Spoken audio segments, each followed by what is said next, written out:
Hey guys, did you just buy yourself a new used motorcycle? Well, before you hit the road, let me go through my checklist with you so that you and your bike are in the best condition possible. To have some fun, let's get started.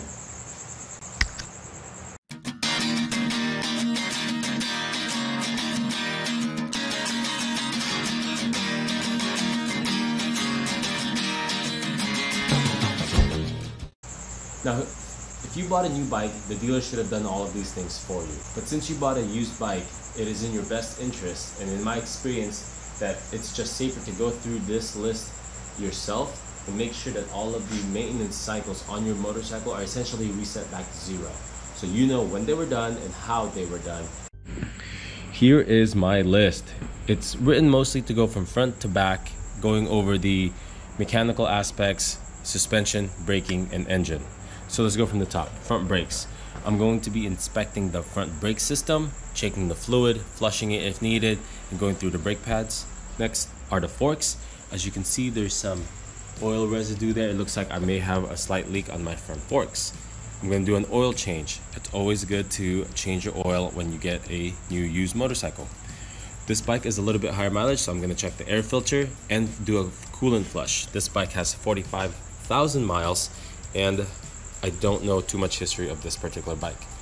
The next one is the clutch. I'm not feeling any clutch slip on my test ride, but I do have a heavy clutch, so I'm gonna go through and lube the clutch line. Then we're gonna go and take a look at the spark plugs, followed by the rear brake assembly and the chain. We're gonna make sure that both of those items are adjusted appropriately. I'm also gonna charge the battery at 100%. This bike sat for a long time before this, and just want to make sure that the battery is at full voltage. And lastly, making sure that we have air in the tires. So I know the list may look a little bit long, but in this video we'll actually do all of these maintenance items together, and I'll show you how those items are done. So we're starting a brake job on a 2007 Triumph 1050. Every time I start a brake job, I always start at the reservoir. I like to take a look at what state the brake fluid is in. That to me, that brake fluid looks old and aged and may not be providing the best performance for me and my motorcycle. So what I'm going to do is I'm going to flush that completely through the system.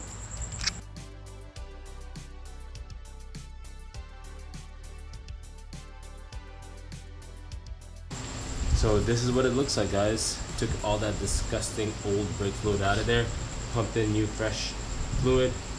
When you bleed, make sure you're topping off your reservoir. Just keep pumping until you start seeing clear fluid. Do it to the other side, and then I just like to go back to make sure that it's still clear. So okay, brake fluid is done. Now I'm gonna inspect the front wheel and the front brake pads.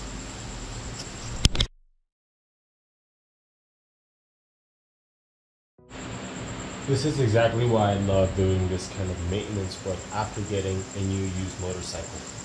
It was nearly impossible for me to see the conditions of the front brake calipers, but as I inspect now, I am so close to hitting metal.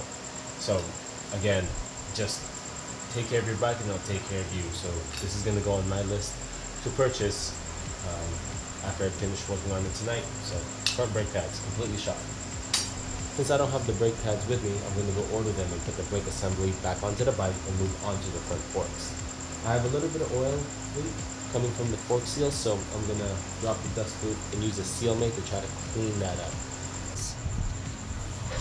I'm gonna show. I have another video on how to do this whole process with the seal mate, so I'm gonna link that at the link below so I can show you guys in detail how to do this. For now, I'm just gonna time lapse it.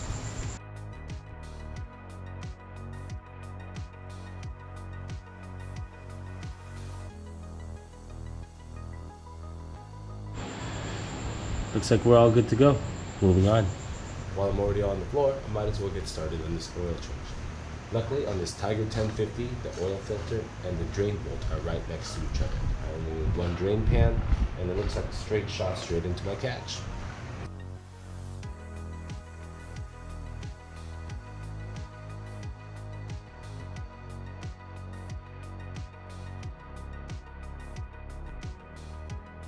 Done with the oil change.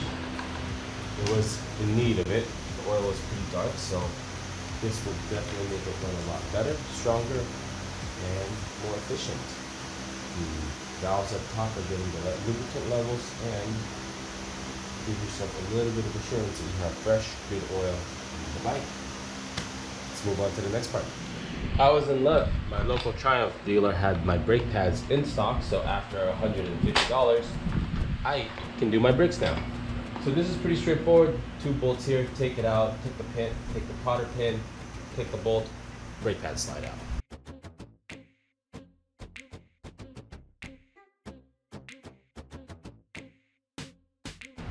Check out the difference. Man, I was close. So this looks like an aftermarket, and this is a genuine Triumph brake pad.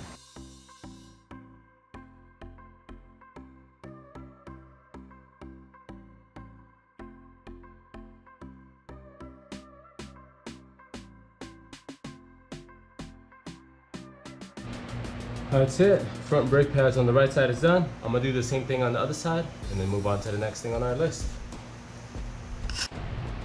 We'll now move on to the rear brake bleeding disc system.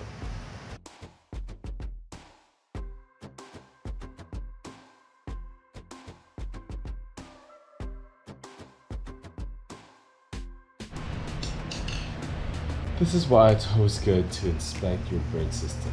Because when I test drove the bike, yeah, the rear brake worked. But what if I tell you that there's a goop living inside your brake system? Would you still trust it? Would you still bomb that hill?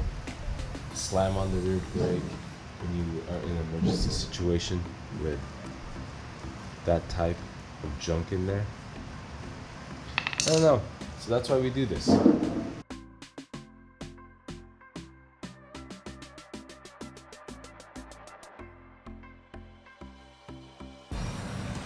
Alright, rear brake is now bled. If you look, the fluid in the line is clear, and this is the junk we took out.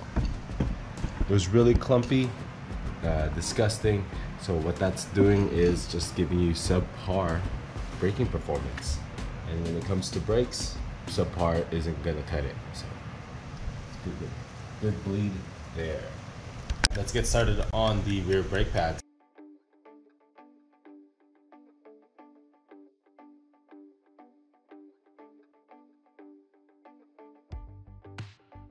You know, the rear ones aren't too bad. There's still some meat on there, but I'm gonna do it. Might as well get it all done. So far, we've now done the forks, the brakes, the engine oil, and charged up the battery. Now it's time to move on to the chain.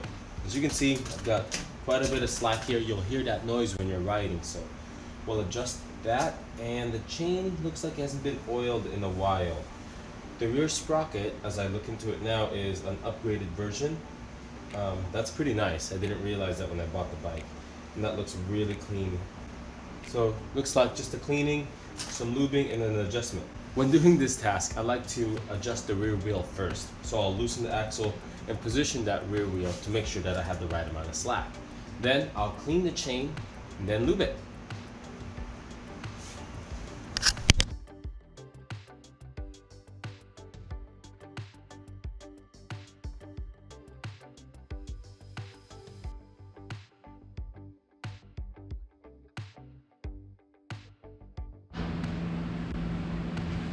Halfway there, our chain is adjusted. I like that a lot better. My left and right positioning of the rear wheel is better aligned. I was a little skewed, so I fixed that. Now it's time to clean the chain and lube it.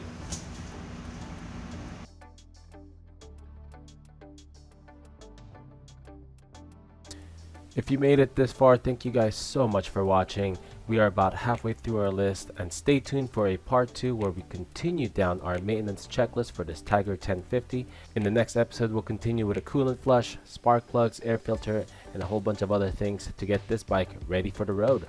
Thank you again. If you like this content, please hit that like button and subscribe, and I'll see you guys on the next one. Bye.